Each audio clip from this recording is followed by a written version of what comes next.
नमस्कार दोस्तों, मैं अंकुर उपाध्याय स्वागत करता हूं आप सभी का एक बार फिर से अपनी नई वीडियो में। दोस्तों, भारतीय बाजार में शानदार तेजी बनते हुए दिख रही है और ये तेजी ड्राइव हो रही है वीकेंड की खबरों से, अमेरिका के बाजार में जो तेजी आई उससे, जो ग्लोबल लेवल पे तेजी चल रही है उससे। शुरुआत ज्यादा खास नहीं हुई ब्रॉडर मार्केट में, तो शुरुआत बहुत ही शानदार थी। स्मॉल कैप इंडेक्स 1.5% ऊपर था, लेकिन निफ्टी कुछ खास नहीं कर रहा था। मैंने अपने दूसरे चैनल पे वीडियो पोस्ट करी है, उसमें मैंने आप सभी के साथ डिस्कस भी किया कि ये जो निफ्टी अभी तक नहीं चला है ना, ज्यादा 100 पॉइंट ऊपर था, मात्र उम्मीद थी कि 200 पॉइंट तो कूदना चाहिए कम से कम। उस पर क्लियर कट मेरा ओपिनियन था कि ये थोड़ी डिप और आएगी ना, खरीदारी आ जाएगी। मैं आपके साथ कह सकता हूं, आपके पास करंट सिचुएशन में सेलिंग के लिए एक ट्रिगर नहीं है, बेचने के लिए एक ट्रिगर नहीं है, लेकिन हमारे दिमाग में जो मंदी फिट हो गई है ना, हमारे दिमाग में जो डर फिट हो गया है, वो डर अभी निकलने में समय लगेगा। ये शेयर बाजार है, ये साइकिल में चलता है। कभी कभार क्या होता है, आपको हर गिरावट एक अपॉर्चुनिटी लगती है, कभी कभार हर तेजी एक सेलिंग लगती है।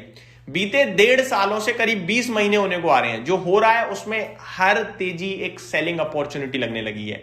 तो अभी मूड माहौल शिफ्ट होने में टाइम लगेगा, लेकिन मैं आप सभी के साथ लगातार डिस्कस कर रहा हूं कि जितने लोगों ने 1.5 महीने 1.5 साल परेशानी झेल ली है, दिक्कत झेल ली पोर्टफोलियो में, अब समय आ रहा है पैसा बनाने का। अगर यहां से आप जल्दबाजी में निकल गए, ट्रस्ट मी, आप रिग्रेट करोगे। तो अपने शेयर्स को ना जल्दबाजी में बिल्कुल मत बेचिएगा, ये सोचकर कि यार बहुत चल चुके हैं या चल गए, अच्छा उछाल मिल रहा है, निकल जाओ वरना फिर गिर जाएंगे। नहीं गिरेंगे, एक के बाद एक लगातार पॉजिटिव ट्रिगर जो लाइनअप थे वो अब हो चुके हैं। समझने की कोशिश करो। मैं लगातार आपसे कहता था कि अब एक के बाद एक पॉजिटिव ट्रिगर्स रखे हैं, इसके साथ ट्रेड डील आनी है, उसके साथ ट्रेड डील आनी है, सरकार का ये जीएसटी कदम, सरकार का वो कदम। अब ये सारी चीजें हो चुकी हैं, अब होना रह गया है तो केवल एग्जीक्यूशन। कंपनीज की तरफ से दमदार परफॉर्मेंस आना रह गई है अब। और इंडिया बहुत स्ट्रांग है, यहां मतलब सिर्फ अपॉर्चुनिटी की तलाश रहती है, इन्हें अपॉर्चुनिटी ये गंवाना नहीं, अपॉर्चुनिटी को बनाना जानते हैं। तो ये जो कंपनीज के लिए करा है ना गवर्नमेंट ने या ट्रेड डील ने, ये कंपनीज अब इसका फायदा उठाएंगी। हम वो नहीं है कि कंपनीज के लिए कर तो दिया सरकार ने, लेकिन कंपनी फायदा ही नहीं उठा पा रही। यहां नई नई कंपनियां पैदा हो जाएंगी और दबा के फायदा उठाने वाली हैं। तो अगले 2 क्वार्टर्स में जो अर्निंग आपको बूम करते हुए दिख सकती है, वो आपको मैं कहूंगा सरप्राइज करेगी डेफिनेटली ऊपर की तरफ। अब अगर करंट सिचुएशन का हाल डिस्कस करूं तो निफ्टी वापस से ऊपर की तरफ बढ़ने लगा है, 25,850, बढ़िया तेजी दिख रही है 150 पॉइंट्स की। सेंसेक्स में 450 पॉइंट्स की तेजी है। वहीं बैंक निफ्टी कमाल कर रहा है एसबीआई के दमदार नतीजों की वजह से। वीकेंड पे आप सभी के साथ डिस्कस किया कि एसबीआई ने जो ये काम कर दिया है ना, ये आपकी सोच के बियॉन्ड है। ये जो नंबर्स है ना, सोच नहीं सकते हम। मतलब 24% की इतनी दिग्गज बैंक अगर ग्रोथ दे सकती है तो फिर कुछ भी कर सकता है एसबीआई। 6% ऊपर खड़ा है भाई साहब।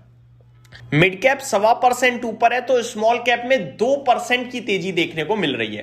कमाल का एक्शन चल रहा है। ब्रॉडर मार्केट की बात करूं, 420 शेयर्स नेगेटिव है, जिसके सामने 2080 शेयर्स पॉजिटिव ट्रेड कर रहे हैं करंट सिचुएशन में। रेशो अपने आप में बता रहा है कि एक गिरने वाले के सामने 5 बढ़ने वाले शेयर्स खड़े हैं ऑलमोस्ट। तो ये आपको दर्शा रहा है, दिखा रहा है किस लेवल की स्ट्रेंथ है मार्केट्स में। अगर सेक्टर स्पेसिफिक बात करूं तो एकमात्र क्षेत्र है एफएमसीजी क्षेत्र, जो फ्लैटिश टाइप है नेगेटिव में, बाकी सब पॉजिटिव है। पीएसयू बैंक 3.5% ऊपर हो गया इनफैक्ट, अब तो लीडरशिप ले रहा है एसबीआई, 7% ऊपर है। मीडिया क्षेत्र 3.25% ऊपर ट्रेड करता हुआ दिख रहा है आप सभी को। यहां सारेगामा लीडरशिप लेता हुआ दिख रहा है, करीब 7% ऊपर है। प्राइम फोकस 0.8% ऊपर है। ये कमाल की तेजी चल रही है भाई। Real estate, mid cap select, metal, pharma, auto, Nifty bank, financial services, energy और आईटी में भी हल्का रिबाउंड लौटता हुआ दिख रहा है। बात करें दोस्तों अगर आप सभी के साथ टॉप गेनर्स की, तो शिपिंग कॉर्पोरेशन ऑफ इंडिया अपने नतीजों के बाद 12.5% कूद गया है। कल्याण ज्वेलर्स अपने नंबर्स के बाद 11% की तेजी में है। आईएफसीआई में 10% की तेजी है। तो ट्रांसफॉर्मर एंड रेक्टिफायर्स भी 9.25% ऊपर है। एलिकॉन इंजीनियरिंग्स में 9% की तेजी देखने को मिल रही है। टॉप लूजर्स की बात करें तो वैसे तो ज्यादा बड़ी लिस्ट है नहीं, सबसे ज्यादा रिलायंस इंफ्रा गिर रहा है, 5% नीचे है।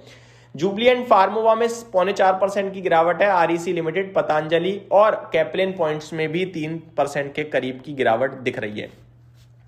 एसबीआई में दोस्तों 7% की तेजी लाइफ हाई पे ट्रेड कर रहा है। 10 लाख करोड़ के मार्केट कैप को पार करता हुआ दिख रहा है और 2300 करोड़ का टर्नओवर ऑलमोस्ट हो चुका है। शुरुआती 2 घंटे में कम से कम। Kalyan jewellers, Hind copper, BSC, shipping corporation of India, इनमें भी अच्छा खासा टर्नओवर होता हुआ दिख रहा है आप सभी को। बात करें दोस्तों ब्रोकरेज हाउसेस की, तो मैं आप सभी के साथ कुछ रिपोर्ट शेयर करना चाहूंगा ब्रोकरेज हाउसेस की जो आते हुए दिख रही हैं आज के सेशन में। सबसे पहले कल्याण ज्वेलर्स, नतीजों के बाद एचएसबीसी की तरफ से बाय की रेटिंग आई है 650 के लिए। जेफरीज की तरफ से टाटा स्टील पे बाय की रेटिंग है 240 के लिए। जेफरीज की तरफ से बाय की रेटिंग है एसबीआई पे 1300 रुपए के लिए। सिटी की तरफ से पॉजिटिव रेटिंग है इमामी पे और 665 के लिए। सिटी बियरिश है पेज इंडस्ट्रीज पे 33,000 का व्यू रखा है। सिटी मेंटेन कर रहे हैं पॉजिटिव रेटिंग श्री सीमेंट पे 31,650 के लिए। सिटी की बाय की रेटिंग है मैक्स हेल्थ केयर पे 1500 रुपए के लक्ष्य के लिए। सिटी मेंटेन कर रहे हैं बाय की रेटिंग कोटक महिंद्रा बैंक पे 513 के लिए। तो ये कुछ स्टॉक्स हैं जिस पे ब्रोकरेज हाउसेस बुलिश हैं। गोल्ड सिल्वर की बात करी जाए तो यहां भी रिबाउंड देखने को मिल रहा है, जहां गोल्ड एक बार फिर $5,000 प्रति आउंस के ऊपर निकल रहा है। तो चांदी में $80 प्रति आउंस का भाव आपको देखने को मिल रहा है इस समय, करीब 5% की शानदार तेजी दिख रही है। तो ये मेरी तरफ से आपके लिए अपडेट्स थी, उम्मीद करता हूं डिटेल्स पसंद आई होंगी। Thank you so much for watching this video, have a great day guys.